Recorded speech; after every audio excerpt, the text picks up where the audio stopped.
It's time for Coffee with the Chicken Ladies, a podcast for people who love chickens. Hey everybody, and welcome. It's Chrisie&Holly from Coffee with the Chicken Ladies. We're here, and this is episode number 248 of our podcast, where we talk about everything chicken, family, fun, and more chickens. More chickens. We drink a ton of coffee. I'm talking a ton. But most importantly, we hug chickens every day. And we kiss them too. Don't forget. We brew coffee from a little coffee roaster in Houston, Texas. Bright and early coffee. Holly Ann, what kind of coffee are we brewing today? Texas cinnamon. Because we love being Texas cinnamon. It's great. Yeehaw! Yeah. If you're not drinking this Texas cinnamon, you are missing out. It is delicious. Where should everybody go to get this coffee? brightandearlycoffee.com. And we have a code CWTCL 15 for 15% off a bagged coffee. Go over to Amazon to get the K-Cups and follow them on Facebook and Instagram. Are we ready to sip some of this delicious Texas cinnamon coffee and chat? We are, y'all. But first, a word from our sponsor. We have some exciting news to share from our sponsor, Grubbly Farms. They're here, new and improved, Grubbly's World Harvest. I'm a longtime subscriber, and my flock love the healthy, nutritious treats, plus orders $40 and more ship free. If you haven't heard, Grubbly's has a fantastic layer pellet and crumble feed. It's packed with plant and insect protein, perfect for those picky chickens and ducks. Grubbly Farms makes food and treats for healthy pets and planet. To support us and Grubbly Farms, use the link grubbly.co/coffee. Try it today. Okay, I can see it in the distance, creeping up slowly. Fall? It's fall. It's fall. Fall is coming. We're at the end of August. Ah, the delightful days of fall. I love them so much. Me too. Fall is wonderful for like 1,000 different reasons. Fall, especially after October, will be glorious. Yes. October is a month of freedom for a whole bunch of reasons we can't tell you yet, but we're going to have a party in October. And we're then next year in October, it up, man. Next October, we're going to have another party. We're going to have lots of parties. Raise your hand if you want to come to our party. They're going to be chicken parties. It's going to be great. There's going to be coffee. There's going to be wine. Yeah, bring your own wine. We're going to be partying it up, man. Mm-hmm. And Party City. Yeah. Fall. I see it in the horizon. I see it out there. Well, we're just we're a week or two away from me going to Iceland, which is like accelerated fall for me. I can't wait. I'm vacationing. Yeah. Yeah. It's my turn for a stay-at-home vacation. This year, Holly Ann did not get the stay-at-home vacation. No staycation for me. She did, she had to hold up the fort, keep it going while I was away. In other words, you left for a blissful week away while I did a bleep ton of work. Thank you. Yeah. Thank you. You're welcome. Yep. And so I did bring you back some good chicken stuff. Oh, that little chicken espresso cup and saucer. They're just fantastic. I brought her more than that back, but yeah, I did. And a really pretty shell necklace. That's for my mother. You know someone is your best friend when you give them something and they gasp and say, "Oh, how pretty." And you say, "Oh, no, that's not for you. It's for my mom." Let's say how it went. We had to meet up yesterday. So I gave you your gifts for my vacation. And basically you look in the bag and you went, "Ooh." And I went over and I was like, "Give me that." That's how it went down. I just handed it right back to you. I know how it goes. I'm like, "That's not yours. Sorry." Don't even look at it and get attached to it. It's not yours. There was also a cute little rooster. He's like a shelf sitter and he's made from driftwood. And what was the third thing? He came from Key West. Yes. Oh, the tote bag. The tote bag was the other thing. Let's not forget that rooster did have a Christmas hat and scarf on. Okay. He did. I wasn't going to mention that because it's not holidays yet, but okay. I was already thinking ahead when I got it for you. Yes, He'd perfect. be great at Christmas time. He will be great at Christmas time. Now, if you'd like to display him throughout the year, you can just take off the hat and scarf and then put it on at Christmas time. I hadn't figured that out. Thank you. Always helpful. Always helpful. You're so welcome. You're so welcome. We're Now, kind of giddy because we're not worrying about the chickens constantly at this point. Sheep are happy. We're happy. Everyone's happy. The ducks and the geese are happy. and mid-October, we're having a party. We already said that. You had to say it again. I'm going to have a big old party. There is no doubt. Okay. But I do want to talk about something that's coming up soon. It is my wedding anniversary. Honey, happy anniversary. You've been blissfully married to me for 28 years. Well, thank you. Not you, Joe. I know, but you said honey. You didn't address your husband or anything. Well, we do have Holly in to thank for this lovely that's right. I marriage. introduced you. I introduced you. You're welcome. We've been together, Joe and I have been together 32, 33 years, something like that. So thank you. Pete and I realized the other day that we've been together like 10 years, maybe 11 at this point. Well, no, it's not married, just been together. And I was like, that's such a huge chunk of time and it's gone by so fast. You probably feel the same way with 30 years. Like it just goes by so quickly. Yeah, it goes by quick. It does. Joe DiCarlo, I love you so much and happy anniversary. And Here's on a chicken for you. Give me a chicken for our anniversary. I'll be a happy anniversary. I will give you an anniversary Indio Gigante. Joe, it's coming. It's getting shipped. Okay, so on that note, if you're listening to our show and you're loving it, head on over to Apple Podcast and leave us a written review. It does amazing things for the growth of our show, and we love to read them. We laugh. We just love it. It's a great way. It's free to help us out. And hit that subscribe button because do you ever want to miss this fun? No, you don't. And they count them. If you're looking for other ways to help support the show, you can tell a few chicken, duck, or goose loving friends about us. You can share your favorite episodes on social media. You can become a patron of the show, patreon.com/coffee with the chicken ladies. Thank you to our wonderful patrons. And the other thing you can do to help support the show is visit our website and our show notes, use our affiliate links and discount codes, and buy products from our sponsors. Yay! You know what I love when it's 95 degrees outside? Being inside. Well, that too, but I really love cleaning my igloo chicken coop. Yeah, it is so easy to clean. You don't have to break a sweat. And you can use a water hose or pressure washer, so it doubles as a cool down. I also love those run covers. Oh man, the shade is superb. I go into the run to cool off. Yep, my flock's covered during the heat of the day, just chilling. Meanwhile, we're melting on the patio. Seriously, can we get in on this amazing coop design for ourselves? They're out there living the dream. So when it's pushing 100 degrees, the right setup matters. That's why we choose an igloo. Get your girls their own just in time for summer. Search Omelette. That's OMLET. Hey, Chris. Yeah. Do you like monthly subscriptions? Does it have anything to do with chickens? Of course. Then yeah. Let us take a minute to tell you about Chicken Love. You get a monthly Chicken Lady tee, treats for your flock, and a keeper care card. And did you know with every multi-month subscription, you get a free Chicken Love logo t-shirt? Really?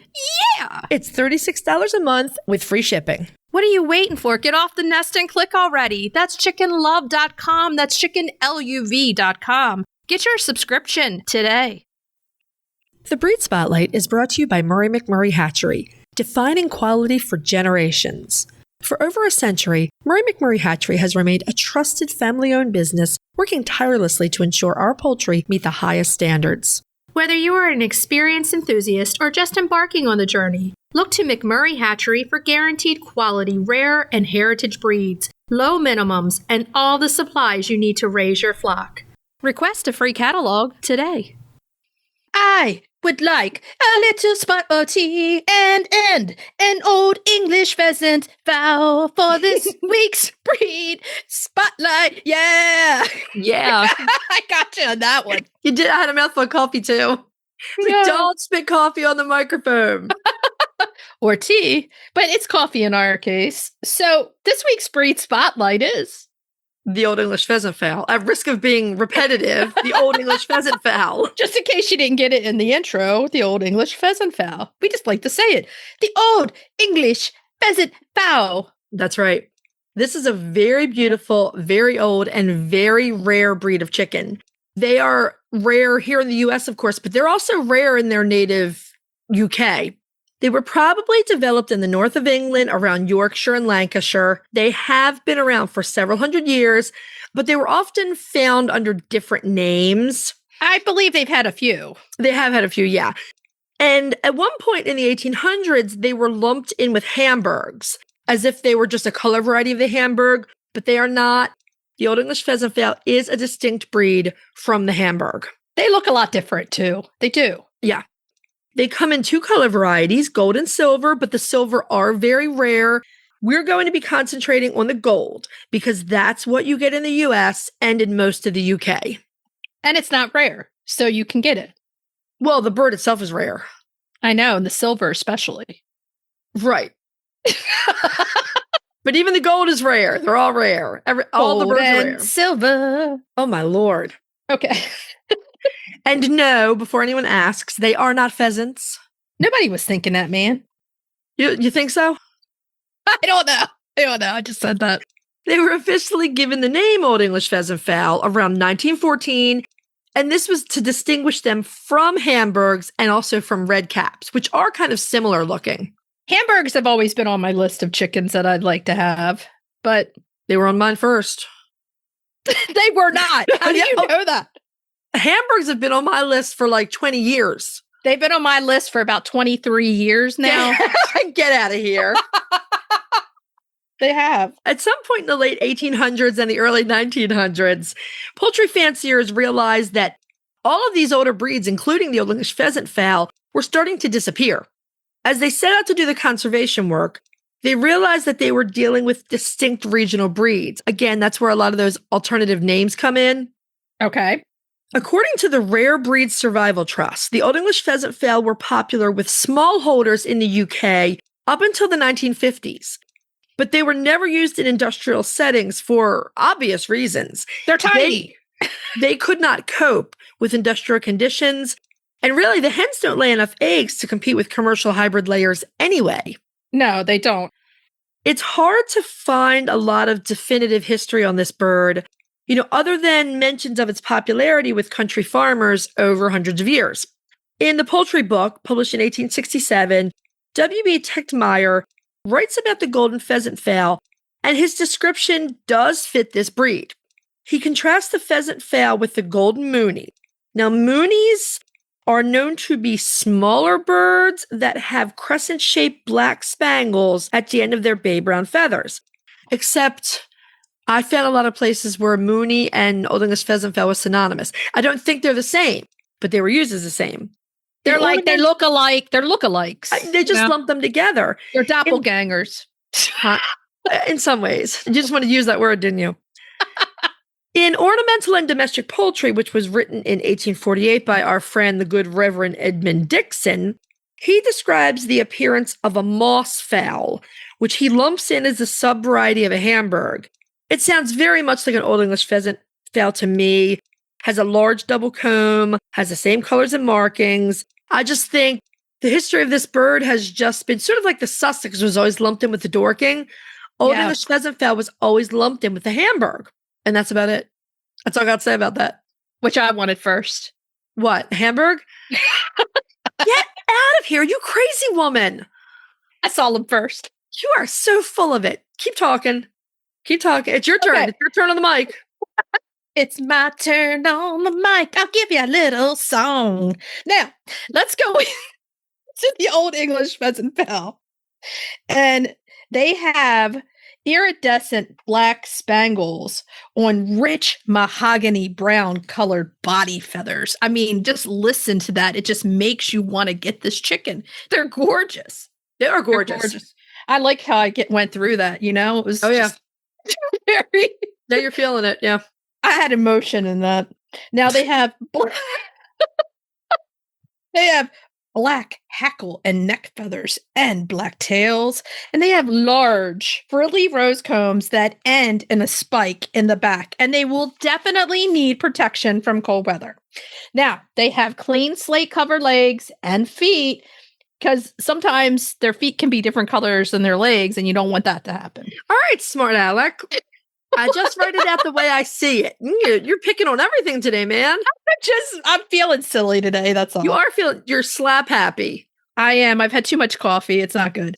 So they're light body birds classed as a light breed. Now, very light breed in the UK. Males come in weighing around 4.5 to 6 pounds, while the hens weigh in at about 4 to 5 pounds. So they're about the leghorn size, about that. Yeah. Chicks are beautiful, and they have dark bodies with golden heads. That does sound like a beautiful chick. Now, here we go. Hens are decent layers of medium size, white or cream colored eggs from around 150 to 200 per year, which is pretty good in the laying for your backyard chicken. It is. Yeah, that's absolutely respectable. If you're getting 200, yeah, definitely. They're reported to start laying at around 7 months because they're a heritage breed, and they're going to. They're going to lay late. That's what happens.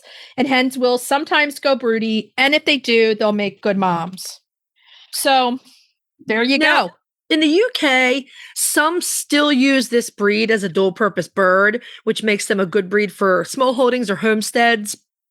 Wow. It's a small bird. I mean, it's not like if you're using, say, Orpingtons for a table bird. They're still on the small side, but clearly they're little. Big enough to meet the demand. They are reportedly very active foragers that don't like confinement, but Fiona has reported to us that the Old English Pheasant Fowl did quite well in her enclosed high tunnel during flockdown. They did do pretty well, she said. Now, they build them a very large run with enrichment, so that kind of helped them through it. They're smart, so it gives their brain something to think about. Right. And these birds are good flyers and will roost in trees. So you're going to have to build like that aviary kind of style run where they have room to do what they want to do, but still be confined. Or you're going to be getting them out of trees, and that's not fun. No. They are very friendly birds, but they're not necessarily cuddly. They'll hang out with you. They want to be around you. And they're very happy to help in the garden, turning over garden beds, compost piles, foraging for bugs, whatever, and leaving fertilizer behind. Yeah, they're a nice addition for anyone who loves history, old breeds, and they do well in your mixed flocks. They're going to do well, and they're quick enough to get away, but we probably wouldn't keep them confined with any of the strongest tempered birds because, sometimes those bird bullies will pick on other chickens, and they might be one of the ones that gets picked on. I feel like if you have a bird that might get picked on and they have a lot of like the ruffly comb or wattle, I feel like that's a target. Oh, with that comb that they have, definitely. Yeah. That rose comb is a target for sure. I've noticed that too. I mean, these birds can be relentless with each other, so you have to really protect the meeker ones. And the Old English Pheasant Fowl can definitely be on the side of a soft bird. So I would think that they would do well probably with the English birds, with the Asiatics. I think they would do well, though, with the milder mannered Mediterraneans, like the Leghorns. We know they do well with Orpies because Fiona's had them mixed in her flock. Right. They did really well. English breeds, probably Faverolles, all the sweet girls. Yeah. Yeah. And the mixed flocks generally are going to be more laid back because those are the ones that you can mix. So, I mean, if you're going to mix your Mediterraneans in, we would recommend don't do a whole bunch of them. When they have girl gangs, they can be pretty hardcore. So, yes, they can. But do you have an Old English Pheasant Fowl? Holly Ann does not. I don't. I really like them. The only place in the U.S. you can get them is Greenfire Farm. They imported the Old English Pheasant Fowl in 2018, and they're currently offering both straight-run chicks and hatching eggs. And honestly, it is a fantastic opportunity to keep a very old, very rare, and gorgeous breed of chicken. Do you see them in your flock? Maybe down the line. There are some others that I would probably get first, but I do quite like them. And like if they showed up on my porch, I'd be happy as a clam. Yeah. Because your anniversary is coming up in a month or two. So I might have purchased you something that's going to be delivered to your porch. Some Sumatra cockerels. A shamo. Oh my God, what would you do? Well, you would be like, great. Let's build another run. Yeah, I just tell Pete we're finished building runs, and then I'll be like, oh, look, but there's a shamo. He'll just have to live in the house with us. He would be like, Chrissy, no. Okay, so if you have the Old English Pheasant Fowl, send us pictures. We want to flood our Instagram, our stories with your chickens. We would love to see them. Are you ready to dive into the fascinating world of backyard ducks? Look no further than Metzer Farms, your premier destination for top quality waterfowl. Whether you're a seasoned breeder or just starting out, Metzer Farms has everything you need to elevate your flock to the next level. And if you're passionate about call ducks, you're in for a treat. Metzer Farms hatches a stunning variety of call ducks, meticulously bred for their miniature size, beauty, and calm temperament. From snowy whites to vibrant colors, each duck is a masterpiece waiting to grace your backyard. Visit MetzerFarms.com today to browse their extensive selection and start your journey into the wonderful world of waterfowl. Metzer Farms, where passion meets perfection.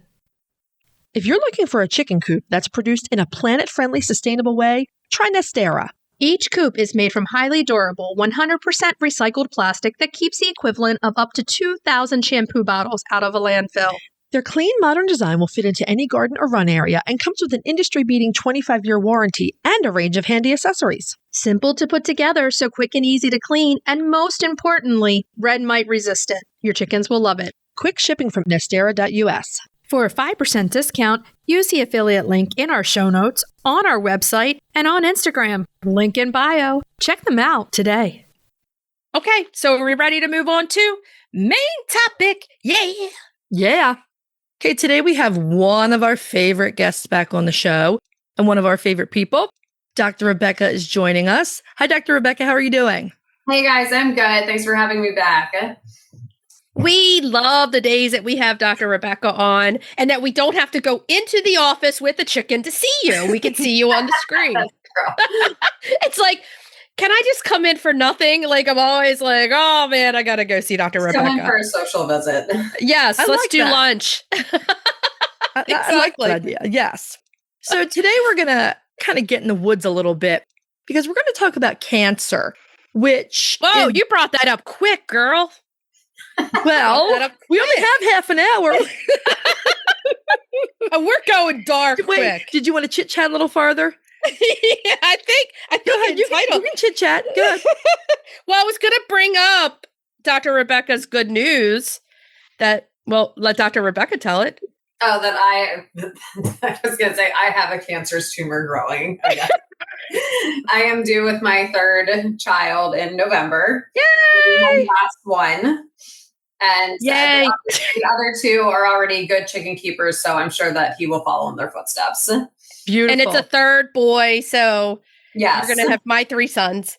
That's right. And my younger one right now, Archie, he started walking a few months ago, and he goes in with us and does the chickens. And I think he touched one for the first time the other day, and he got so excited. Oh, that's so cute. They're so cute. So cute. Does Ezra have a favorite bird? I think in terms of he likes all animals, I would say. Nice. As far as our chickens go, it's probably one of my older ones, one of my original ones, Spice. That is one of the more friendly ones. She's an Isa Brown and she's almost 6. I don't know how I did that. That's awesome. Yeah, I don't know how we did that, but that's amazing though. She's still doing really well and she's probably the friendliest. So he knows her by name and always picks her out. I feel like it's one of the just awful jokes of the universe that Isa Browns and Golden Comets are so sweet, but have such a propensity for short life and problems. They are very sweet. I don't know. She must have won the genetic lottery because she has really not had any issues. I actually thought I was going to have to do surgery on her a few months ago because I felt actually this big mass in her belly, but it was just an impaction of her oviduct and she passed it by herself. I've never seen that really happen, but it can. That's amazing. What are you feeding? Yeah. What are you feeding her over there? What's she eating? Right now, I think they're on Nutrina chick feed because I have some babies in there right now. I actually did try to give them a little enrichment and I do, what is it called? The mill sells it around here. It's like Homestead Harvest or something. Do you guys know what I'm talking about? Oh yeah. It's like a whole grain. I don't know that's what it's called. It has more fun stuff in it, but I do 1 scoop of that per 3 scoops of chick feed.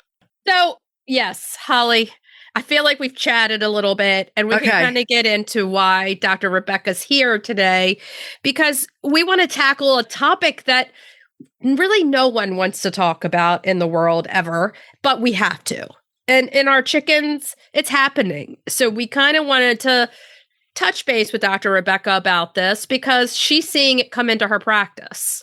And it's cancer of chickens with the chickens.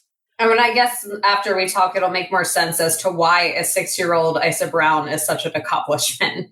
Because they're one of the primary breeds that we see come in for cancer specifically. Where does cancer rank in your list of most frequent problems that you see in the hospital? It's a good question because, of course, I would say the vast majority of the time we're not definitively diagnosing it. We're not doing a biopsy. We're not actually visualizing the tumor. But I would say my suspicion of it is generally very high. And a lot of birds, especially like our red hybrid mixes like Golden Comets and Isa Browns, Cinnamon Queens, all of those, they come into me around like 2 to 3 years old with any kind of reproductive issue or illness. I would say cancer is the top of my list sometimes before I even put my hands on the bird, to be honest with you, just based on what type they are.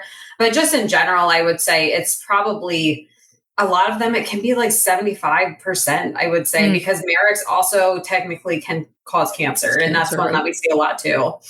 So I'm going to use her as a case because this has been really interesting for me learning. So earlier, I think it was much earlier in this year, I brought Apple Blossom, my Delaware hen, into you.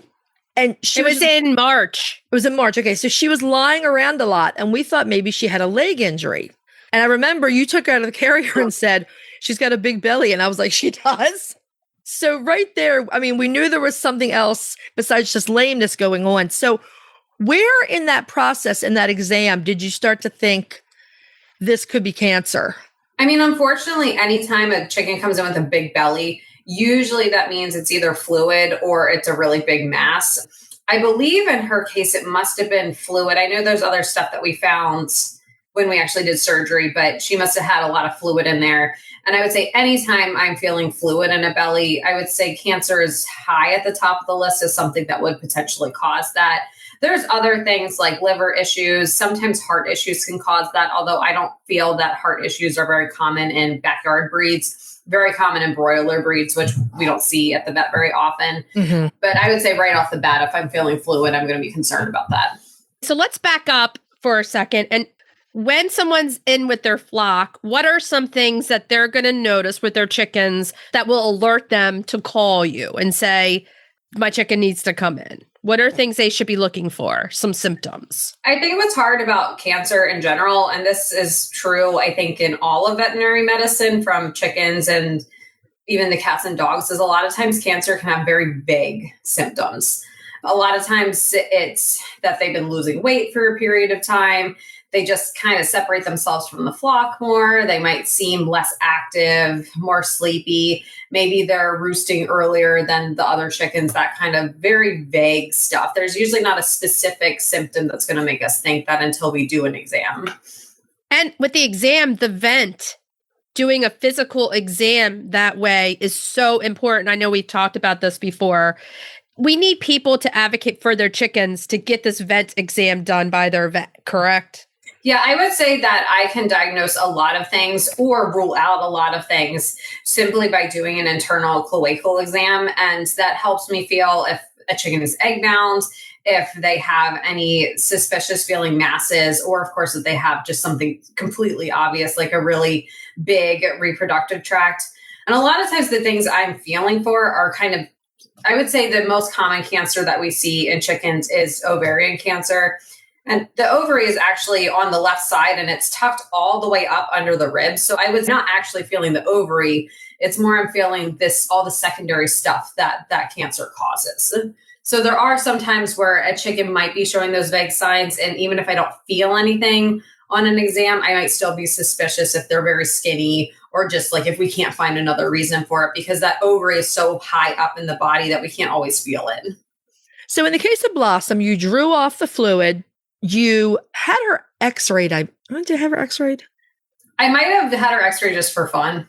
I probably did an x-ray after I felt So the thing with another important thing is when there is fluid in a chicken's belly, one, I usually won't do an internal exam until I drain that fluid because I don't want to put any extra pressure in that chicken's belly because that fluid is putting pressure on the air sacs and the lungs since birds don't have a diaphragm. But also I'm not going to be able to really feel much when all that fluid is there because it's just everything is kind of pushed in an abnormal direction.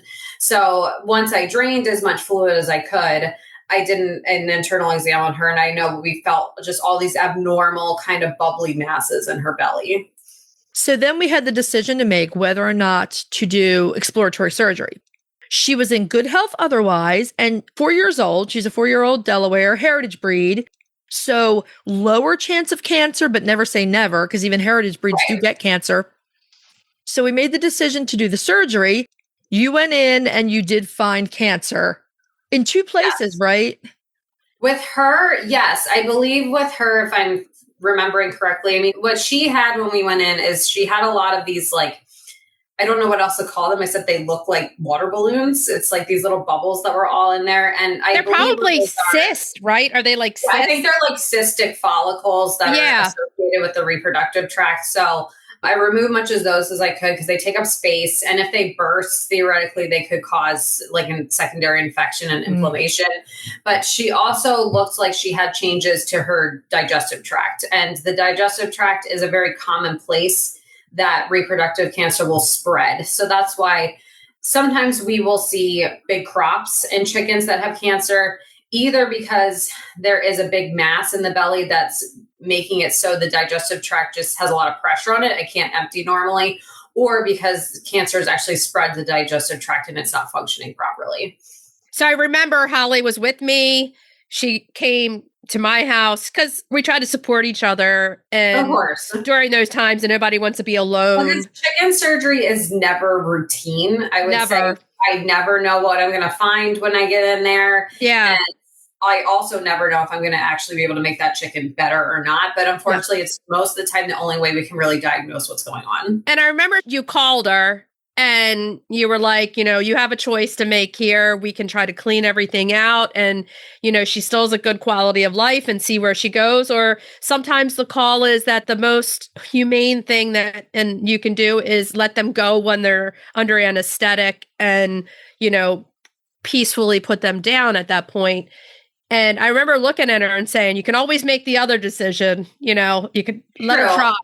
And I do feel like, and there are some chickens that I feel like if they still have a good body condition and they're still acting relatively okay, I think that they're ultimately probably going to do better. There's some that if I find like this massive tumor that's really impossible to remove, or it's very intimately involved with important organs, I might make that call then. But her, I think it was one of those where it could go either way. Unfortunately, we decided to give it a try.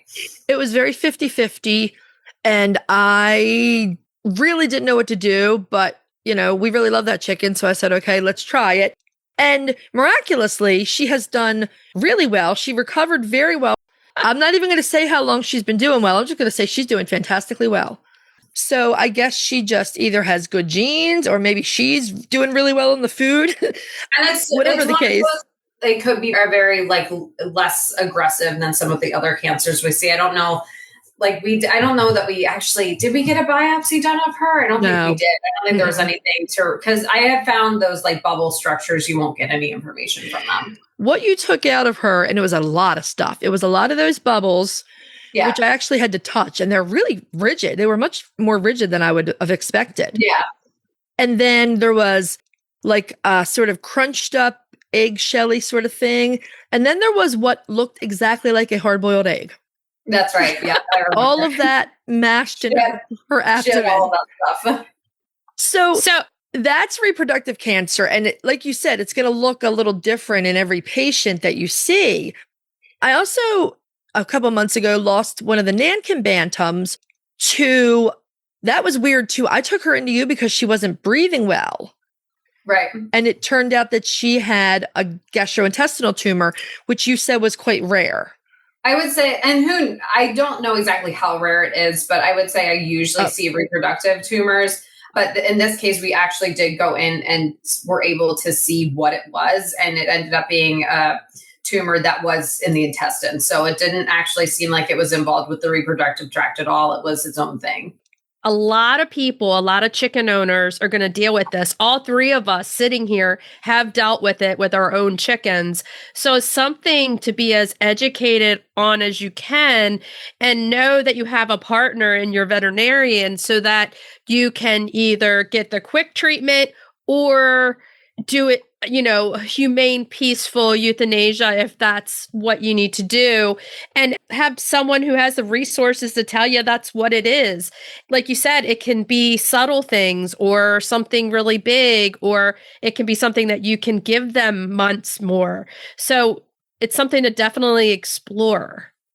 Yeah, I would say I've seen all sorts of outcomes from cancerous diseases that we see come in. I mean, there's some, if they come in and they're super skinny and they look miserable, we will maybe even euthanize that same day of diagnosis. But I tell people in general, even if we find something, if the chicken is still doing chicken things day to day, if they're still foraging, hanging out with the flock and doing things that they like to do, I would, even despite how things might feel, even if there's a huge mass in their belly, if they're still acting normally, I would like to let them live out as long as they can until we feel like their quality of life isn't good.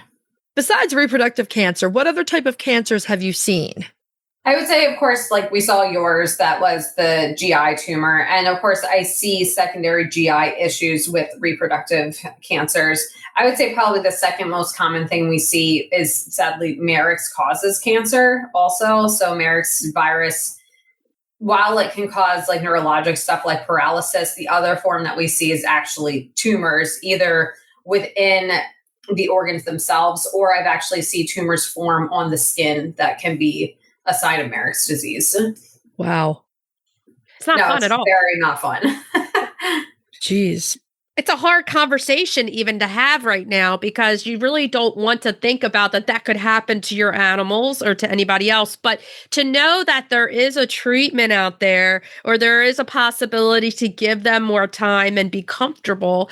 I've been on both sides of it myself, where you've told me point blank, there's absolutely nothing we could do. And we had to put her down right then and there because there was nothing else we could do. And then on the other side where you can give a little bit more time and be able to. So just knowing that that's a possibility is a good thing that someone can help you out there. You're a veterinarian. Right.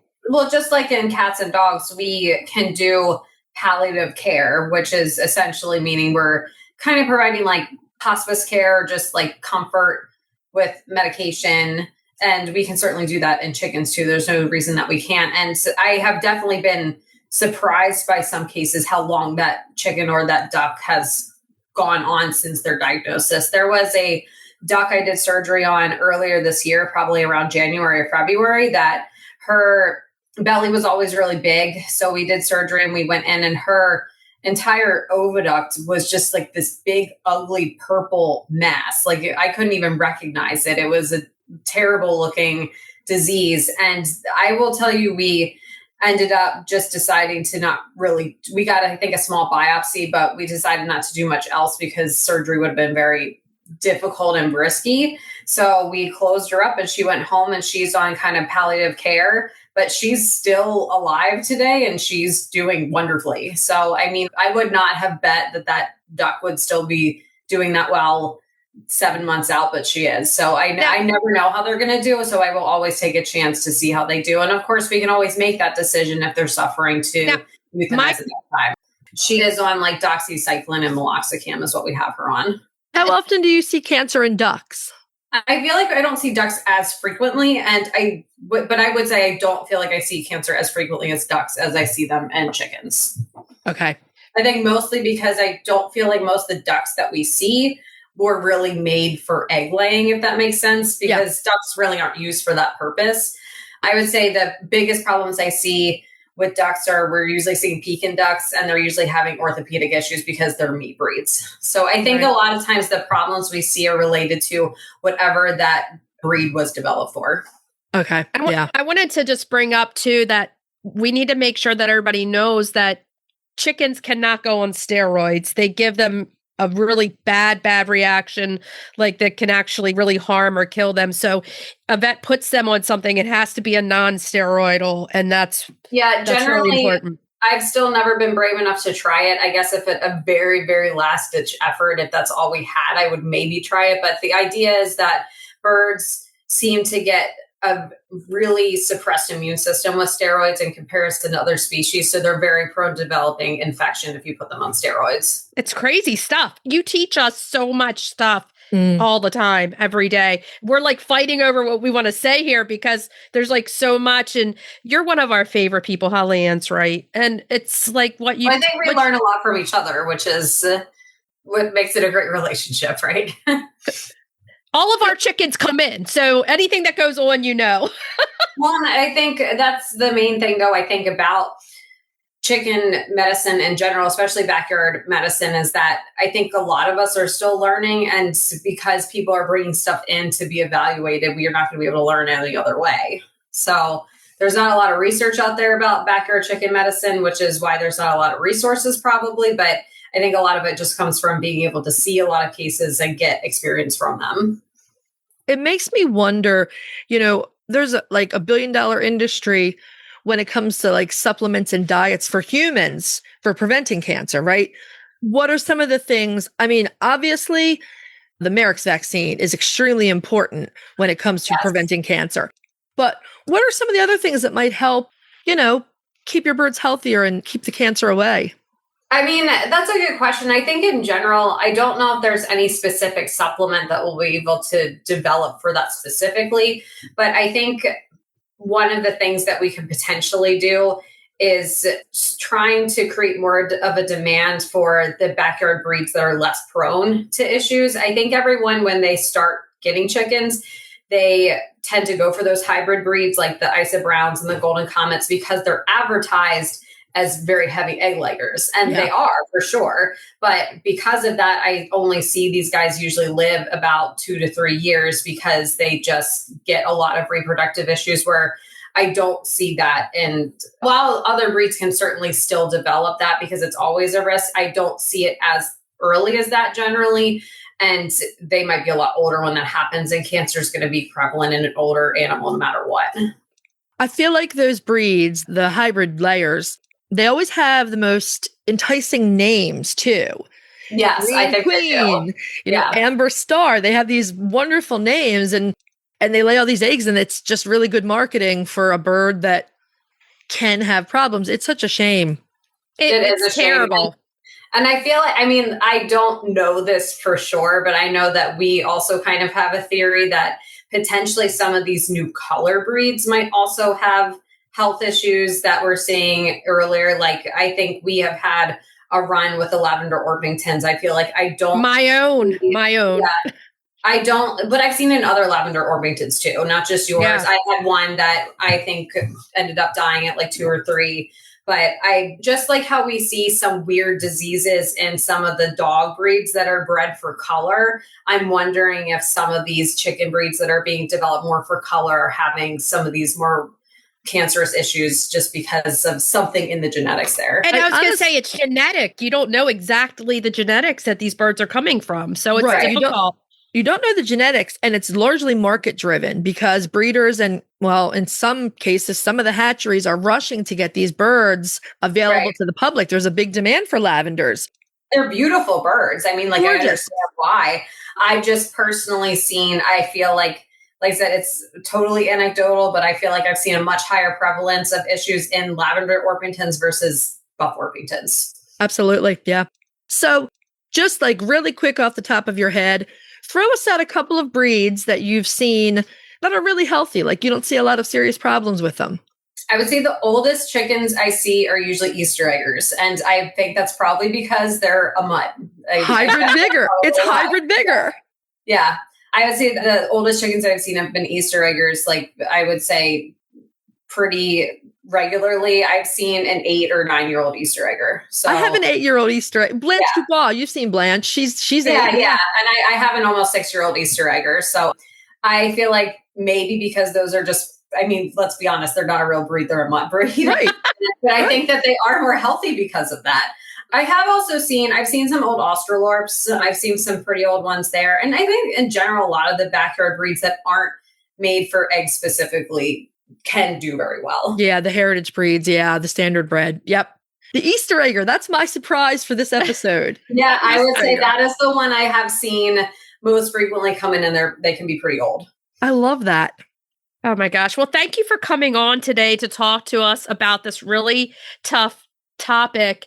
I want to put out there, if you do have some questions, not regarding diagnosis now, if you have some questions, for Dr. Rebecca regarding cancer, email them to us or direct message them to us. And maybe we can do an episode where we read these questions and you give us the best answer that you can at that point. Again, it cannot involve diagnosing your chicken with a problem. It has to be just a health related question. I'll put that out there. Send us your emails or your direct message on Instagram, and we will get them to her so that we can, because we've had some people request that they want to know, send some questions to you. So we're putting it out there now.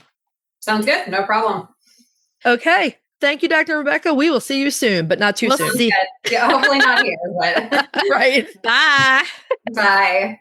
We just want to thank Dr. Rebecca for spending another hour with us answering questions patiently and for being such an all-around amazing avian vet who's always been willing to learn and help us with our birds.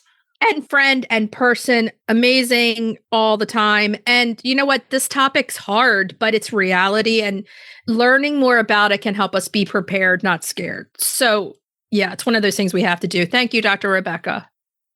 Our friends at Good Eggs solved the age-old question of how should I wash my eggs? They're chicken people just like us who created the original silicone egg scrubber. Both Chrissy and I use their brush and natural enzyme wash every time. It's a total game changer. It makes cleaning eggs so much faster and easier. Plus, they have a lifetime guarantee. Good Egg is a small family business right here in the U.S., and they donate 10% of all profit directly to folks affected by cancer. Go check them out at goodeggstuff.co. That's goodeggstuff.co. Tell them Chrisie&Holly sent you. Okay, so are we ready to move on to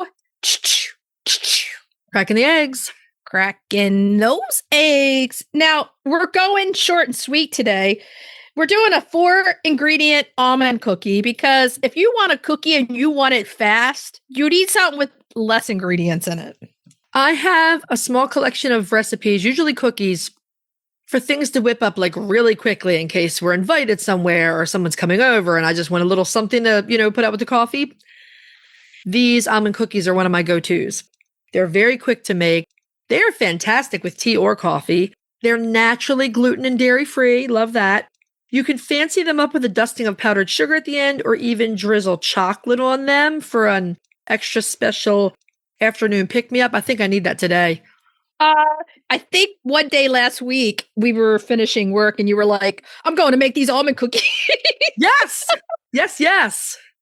You were like, I'm making these almond cookies right now. You needed a pick-me-up. We had worked really hard all afternoon and you were like, I'm making cookies, man. Yeah, and I put them in the cookie jar, and Pete's usually a bit of a cookie monster, but these aren't his favorite. So I was like, oh, darn. More for me. Oh, darn. There's extra. Okay, Yeah. So let's go into the big whopping list of ingredients for today. Hold on to your seat. It's going to take a while. Okay. 3 1/4 cups of, guess what? Almond flour, because these are almond cookies.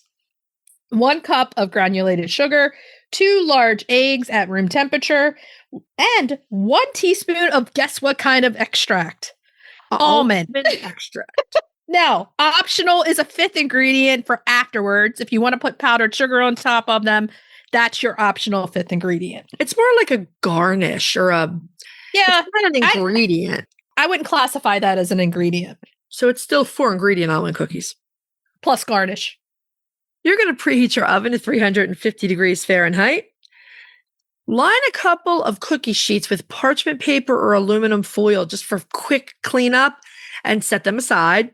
You want a large mixing bowl. You're going to whisk together the eggs, the sugar, and the almond extract. Once that's blended, you're going to add the almond flour and stir everything together with a mixing spoon. Now, this dough is sticky, and sometimes it's a bit hard to work, so you may have to get your hands into it. just to make sure everything's combined. Yes. Using about a tablespoon of cookie dough, roll it into a ball and place it on the baking sheet about 1 inch apart.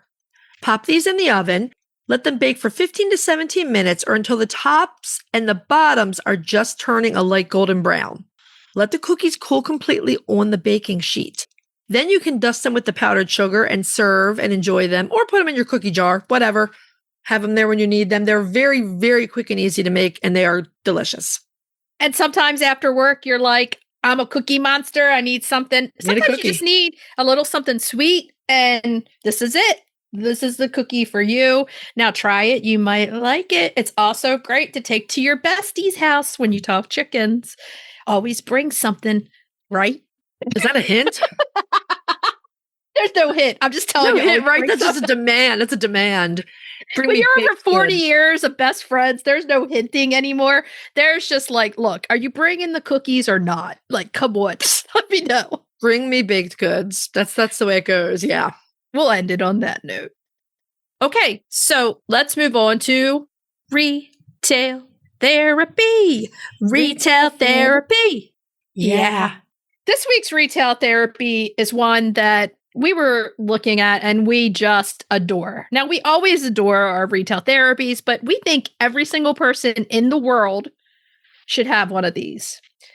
And that is the Knitted Emotional Support Chicken.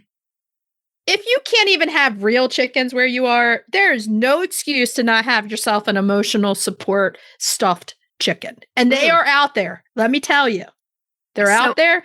I've been seeing them show up in various Facebook groups or, like some of my fiber arts groups, And so I went in search of the pattern because they are super cute. So they really went viral for a company in Los Angeles, the Knitting Tree, which is a yarn shop in Los Angeles.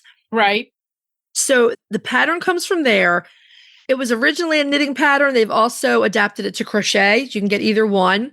You can get the patterns on Ravelry if you're a weaver, knitter, or spinner, crocheter. You know what Ravelry is. The pattern for the chicken is $6.50, but the chicken can have accessories. And there's a beret and a shawl. Yes. And the pattern for those are $4. I could probably knit those things without a pattern. I'm just telling you that because I know that you want me to get it. Yes. If you're you already know the assignment. You already know the assignment. If you're a knitter or a crocheter and you want to get like the full kit with the yarn and everything, you can buy them online at the Knitting Tree LA, either the knit or the crochet version. It comes with the pattern and all the yarn. It's $44.50 for the kit. And I believe there are different colors you can choose from as well. Here's the other thing. If you're like me, now let's go to the other side. But in my case, I do have a knitter, crocheter, weaver. I don't crochet. I only knit. So okay, spin and felt. As a best friend, I have somebody who does all these things as a best friend.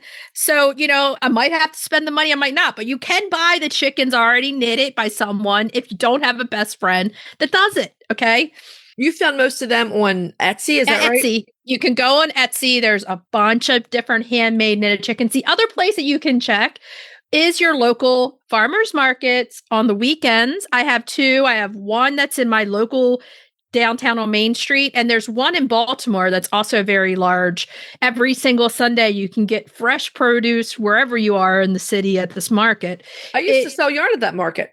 Yes, you did. And so for people who live in the city, every week you can go and all the farmers from Maryland come so you can get your fresh produce and your homemade goods so you can get them there too. Mine must have the beret. There is no doubt mine needs that beret. Well, I just knitted myself, not a beret, but a tam o'shanter. I knitted me a tam.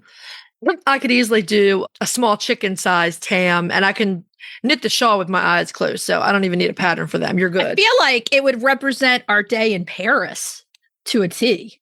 We didn't see anyone wearing berets in Paris, nor were we wearing berets, thank goodness. But they sold them at every store. Yeah, so you look like Chevy Chase and his kid for National Lampoon's European Vacation.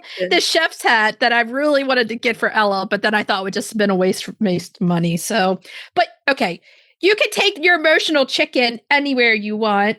Or your And- emotional support chicken. But I mean, I guess it could be an emotional chicken. Chickens are emotional. So check it out. Go on Etsy if you can't knit and try to find one pre-made or the farmer's market. If you're Holly Ann and you can knit, and you'd like Holly Ann to knit you one, send us a message and she'll knit you one too. The first person that asks me to knit them an emotional support chicken is going to the back of the line, Chrissy. If you'd like Holly Ann to knit for you, raise your hand and have it done. Okay, the emotional support chicken is out there. Yes. Now, should we tell everybody what we're going to be talking about next week? Next week, we are going to spotlight the beautiful green egg laying Silver Odds Blue. That's right. Main topic, it's our annual molting episode. We Don't give you miss all of our us. tips and tricks and everything else. Cracking the eggs, autumn apple frittata with herbs. It's September, time for apples. Sounds amazing. And retail therapy, we're going to be talking about suet cakes and suet treats so your girls get a little bit of fat in their molting diet. That's right. What should we tell everybody to do until next week? Hug your chickens, ducks, and geese. Every day and kiss them too. We'll talk to you next week. Bye-bye. Bye. If you'd like to see more of us, please follow us on Instagram at Coffee with the Chicken Ladies. If you'd like to help us grow the podcast, please leave us a written review on Apple Podcasts.